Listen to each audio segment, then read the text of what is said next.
Hello friends, welcome you all. आज मैं आपके लिए जो वीडियो लेकर आ रहा हूँ, देखिए बात करेंगे बड़े हॉस्पिटल की। बड़ा हॉस्पिटल, बड़ा share.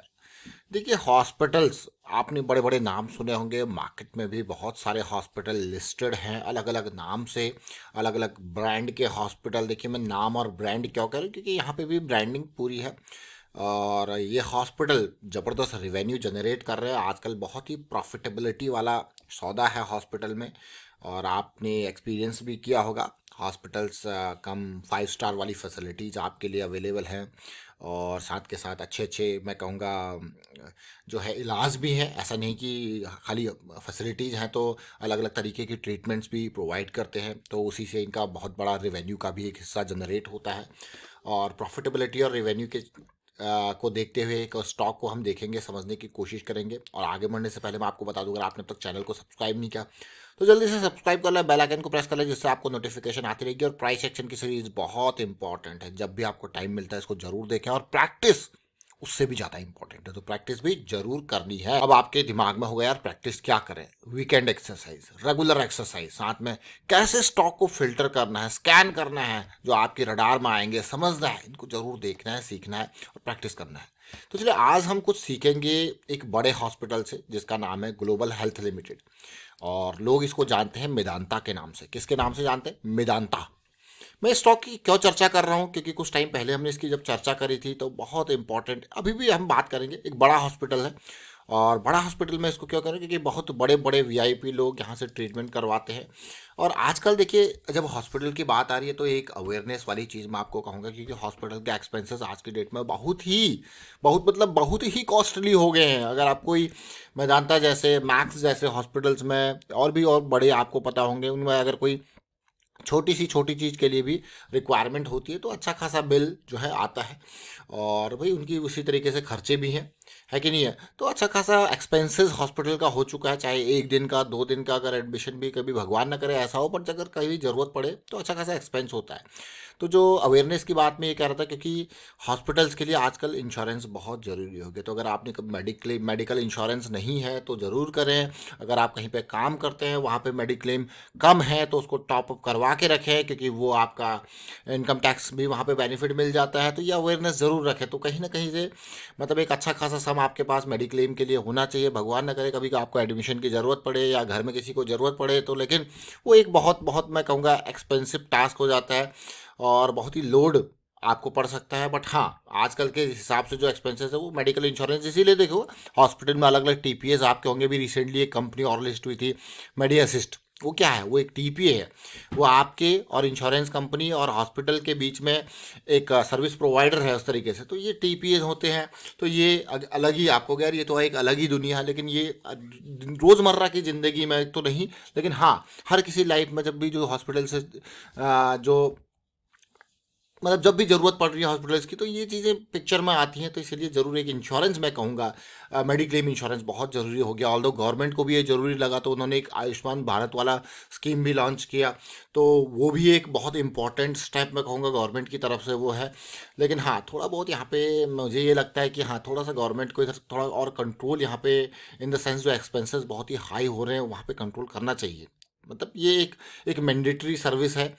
Mandatory in the sense कि बहुत ज़रूरी इम्पॉर्टेंट वाली चीज़ है, जो कि हर किसी को ज़रूरत पड़ती है कभी न कभी, किसी न किसी स्टेज पे। तो ये बहुत इंपॉर्टेंट है। तो गवर्नमेंट को थोड़ा सा यहाँ पे जो एक्सपेंसेस बहुत फास्ट ग्रोथ है उस पर थोड़ा कंट्रोल ज़रूर करना चाहिए।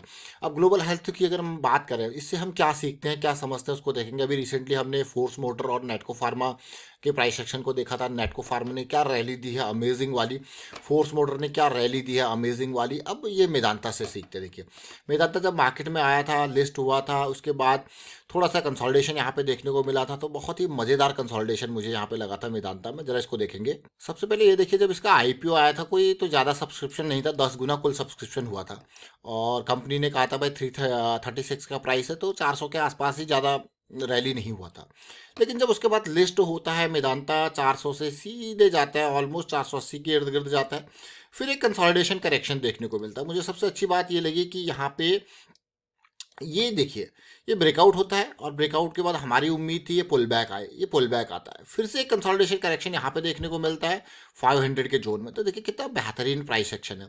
उसके बाद फिर से यहाँ पे देखिए ब्रेकआउट होता है, फिर एक बेहतरीन पुल बैक आता है, फिर से मौका देता है। तो इस तरीके से इसने कई बार ब्रेकआउट के बाद पुल बैक, कई बार इसने मौके दिए अच्छे खासे, आप देख सकते हो इस जोन में। और बहुत ही छोटे टाइम फ्रेम का चार्ट है और हमने इसको टाइम टाइम पे आपके सामने प्रस्तुत किया। और अगर देखिए सबसे पहले मैं इसको थोड़ा सा छोटे टाइम फ्रेम पे लेके जाऊंगा। आवरली पे मैं क्यों लेके जा रहा हूँ, क्योंकि 200 ऐसे में हमारे पास बड़े टाइम फ्रेम पे तो था नहीं। देखिए ये वाला लेवल था सबसे पहले जो फरवरी में स्टार्ट हुआ था, एक रैली आई। रैली के बाद हमारी उम्मीद थी यार एक रैली बहुत ही ज़बरदस्त वाली आ गई है, एक पुल बैक आए इसमें। तो हमने स्टॉक की आपके सामने दो दो बार चर्चा करी थी। ये देखिए सबसे पहले चर्चा करी थी यहाँ पे, भैया ये रैली आई है इस लेवल से, तो एक पुल बैक आए कम से कम, मतलब इतना पुल बैक आए और उसके बाद फिर ये कंसोलिडेशन दे तो मज़ा आ जाएगा। तो फैब में चर्चा करी थी 2023 में। फिर दोबारा जब ये पुल बैक आ गया तो फिर जो हमारी चर्चा थी फिर वो आगे गई भैया, अब जो है अपॉर्चुनिटी तैयार हो रही है।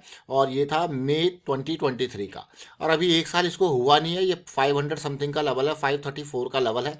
आपको मैं फिर से डेली चार्ट के ऊपर लेके जाता हूँ, जिस पुल बैक की उम्मीद थी वो पुल बैक आता है। और ज़रा देखिए, मतलब प्राइस एक्शन की हम बात कर रहे हैं, एक नया स्टॉक है, उसमें हम छोटे टाइम फ्रेम के हिसाब से चल रहे हैं, जिसमें मंथली वीकली हमारे पास नहीं है। देखिए रिजेक्शन ब्रेकआउट आता है और उसके बाद पुल बैक, देखिए कितना बढ़िया पुल बैक आया।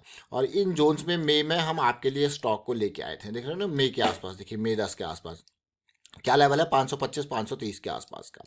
और उसके बाद आपका रिस्क कितना होगा, ये आपका डीप रिस्क होगा। और उसके बाद आज की डेट में देखिए 500 से 1500 पहुंच चुका है। तो आप कहोगे यार 500 से 1500 पहुंच चुका है, मतलब 1 लाख को आपके 3 लाख कर चुका है, ये मान के चलिए। देख रहे हो ना, ये पूरा जबरदस्त रैली आपको देखने को मिली। अब आप कहोगे यार आसमानों पे एंटर करना, मैं आपको हमेशा कहता हूँ यार आसमानों पे एंटर करना बहुत रिस्की लगता है, तो इसलिए क्लोज, ये ईएमएस की क्लोज कीजिए, ईएमएस से दूर ना हो, तो ये सिचुएशन है। बट हॉस्पिटल, बड़े हॉस्पिटल्स हैं, बड़ी रैलीज आपको देखने को मिल रही है।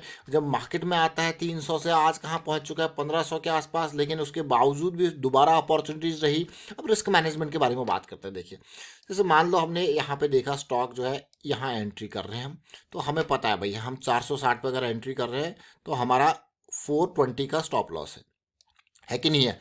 तो 460 का है, 420 का स्टॉप लॉस है, मतलब 40 पॉइंट के इर्द गिर्द का हमारा स्टॉप लॉस है, हमें पता है 40 पॉइंट से।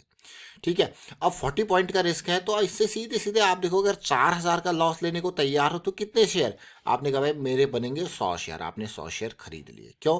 क्योंकि आप 40 पॉइंट के हिसाब से 4000 का लॉस लेने को तैयार हो।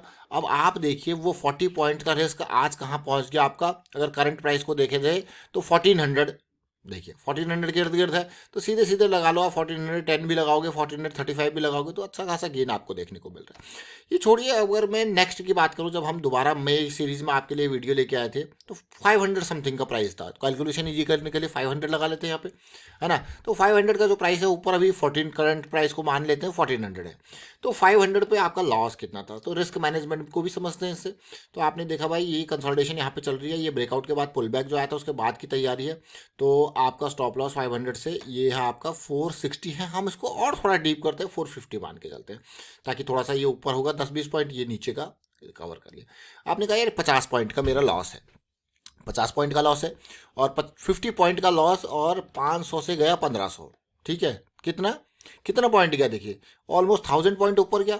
रिस्क कितना था, 50 पॉइंट का। कितना, मतलब आप कितनी रिस्क मैनेजमेंट, प्रोबेबिलिटी की जब हम बात कर रहे हैं, प्राइस एक्शन की जब हम बात कर रहे हैं, तो कितना बढ़िया है। अगर आपने ये वीडियो नहीं देखा, जो हमने आपको पहले भी बताया कि इसको देखिए जरा, किस तरीके से इसको देखे जरा, कितना इंपॉर्टेंट है। देखिए अभी हमने नेटको फार्मा के बारे में बात करी, क्या जबरदस्त रैली यहाँ पे देखने को मिली। ये देखिए 534 के आसपास का प्राइस है, उम्मीद थी, और रिस्क कितना है, डीप रिस्क। देखिए रिस्क मैनेजमेंट को मैं बार बार आपको कह रहा हूँ, इसको इंपॉर्टेंस दीजिए, क्योंकि जो आपने प्लान किया है वो प्लान को समझे। अगर मैं यहाँ पे RSI MACD आपके सामने रख दूँ तो क्या है ये सिचुएशन, देखिए ये वापसी हो रही थी, यहाँ पे क्या थी, ये देखिए बिल्कुल नीचे जाके ये वापसी यहाँ पे देखने को मिल रहा था। बस यही कारण होता है कि स्टॉक रडार में आता है। तो चाहे मेदांता का स्टॉक हो या कोई और स्टॉक, ये तो बड़े हॉस्पिटल्स है, बड़े हॉस्पिटल पे एक अवेयरनेस की भी हमने बात करी, मेडिक्लेम इंश्योरेंस की बात करी, तो ये जरूर समझे। अब देखिए अब आपको टॉप पे क्या होता है, थोड़ा सा रिस्क बढ़ जाता है। जैसे इस तरीके से दूरी बन जाती है तो रिस्क बढ़ जाता है। तो इसीलिए हमेशा ज़रूर ध्यान दें, रिस्क मैनेजमेंट पिक्चर में आता है। अगर आपको फिर भी लगता है रिस्की, जैसे छोटे टाइम फ्रेम पे क्लोज टू 200 SMA आता है, अगर वहाँ पर बड़ा टाइम फ्रेम नहीं है तो उसके हिसाब से चले, तो क्लोज टू 200 SMA थोड़ा सा हमारे लिए अपॉर्चुनिटी जो होती है लेस रिस्की होती है। और आप देख सकते हो क्लियरली किस तरीके से 200 SMA की अलग अलग साइकिल्स यहाँ पर स्टार्ट हुई, फिर रैली आती है, बेरिस साइकिल होती है, बुलिस साइकिल स्टार्ट होती है। तो ये है साइकिल का अंडरस्टैंडिंग। ये सारी चीज़ें आपको प्राइस एक्शन सीरीज में ऑलरेडी बता रखी हैं, आप इनको देखें, समझें, सीखें, प्रैक्टिस जरूर करें। वाइंड अप करता हूँ वीडियो को, आप शेयर कीजिए and thank you for watching the video.